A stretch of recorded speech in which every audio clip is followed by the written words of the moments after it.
Hi, my name is the Teacher Tripper, and you are tuning into my podcast, where I will be analyzing poetry and short stories. Stay tuned.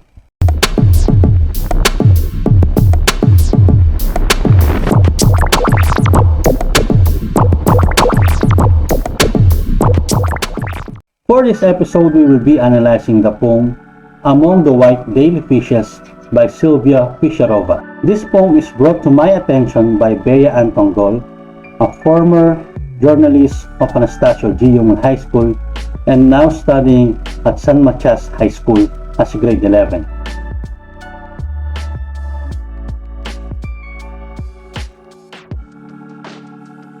Sylvia Fisherova is a Czech poet and currently the official city poet of Prague.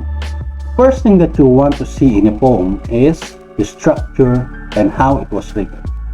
First, let's take a look at the structure of the poem Among the White Daily Fishes. As you can see in the poem, it doesn't have any rhythmic pattern or rhyme scheme.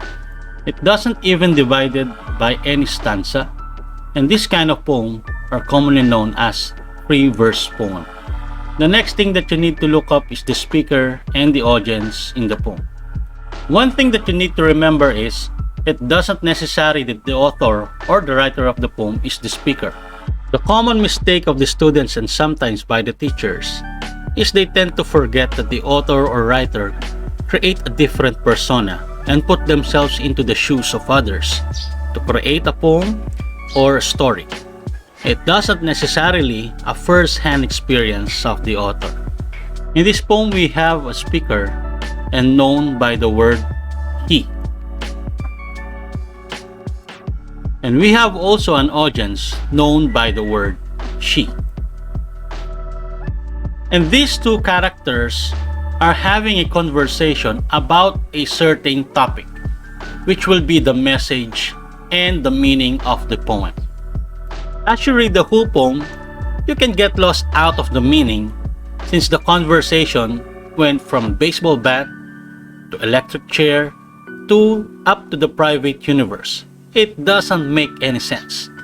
But these characters are talking about one specific topic, which is about colonization. Yes, the poem describes how a nation or a country can colonize others using three principles which are, believe it or not, enumerated all throughout the poem.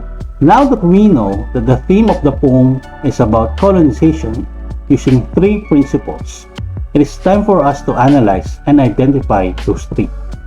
The first thing that I want you to focus on is the two phrases, in the name of sociology and in the name of habit. The first principle of colonization is using sociology. A great example of this is the Spanish colonization. Spain saw Catholicism as justification of conquering lands, and colonization always carried religious imperatives. In case of the Philippines, Filipinos were easily colonized as religious beliefs were assimilated to them. Thus, the Spanish instilled the values of religion in the minds of Filipinos, and in return, they expected God and the authorities, which were the Spaniards at that time. And now enters the second phrase, in the name of habit. Now let's read this part of the poem. In the name of habit, circumstances appeared, obstacle blossomed, not to hurt, which hurt. One of the strategies of the colonizers is to show people that they are willing to share with them their ways of living. They settled and displayed how better their ways or habits are compared to the locals. This will give a good impression to the natives or to the locals that these colonizers are far better, helpful, should be welcomed, and be like them. The poem also described how primitive the technology of the colony was, which make them easy to invade. In the poem it reads, "And suddenly they were hemmed in by a fence of don't knows, as in a besieged Indian village, helpless, with their talismans and rituals. Colonizers see the native ways of living as inferior and only based on rituals. They seize the opportunity of them having little knowledge, the don't knows in the poem, and invade them. And in case these two principles, which are in the name of sociology and in the name of habit, fail, enters now the most brutal and most capable among the three principles. It was not mentioned in the poem, but it is in the name of science. We have seen in the course of history, time and time again, that a nation or a country who has an advanced technology and weaponry has the capability to conquer others. The poem describes how violent this technology is, and how it was mysterious to the colony. It read as follows. With that depth, everything was shooting up from and flooding white daily fishes. Their well-rehearsed highs and byes, because they touch a mystery and nailed to it, like an electric chair. They exploded, detonating among the white floating fishes and passers-by, who clapped everyone the ground plan of his private universe. The colonizers' attacking power was compared to a bomb, or maybe a dynamite, detonated and exploding in the middle of the school of fish, which are the natives or the locals.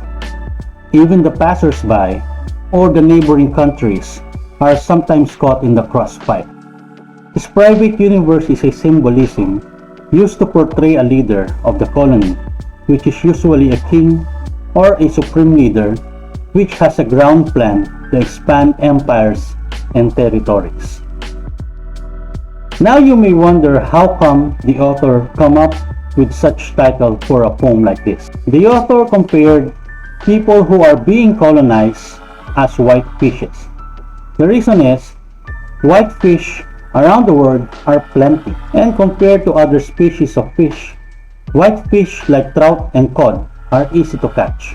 In other words, the author creatively compared colonization to catching a fish, and that's how the poem Among the White Daily Fishes is all about. Now, if you want to have another poem or short stories to be analyzed by me, please send me a message or comment down below.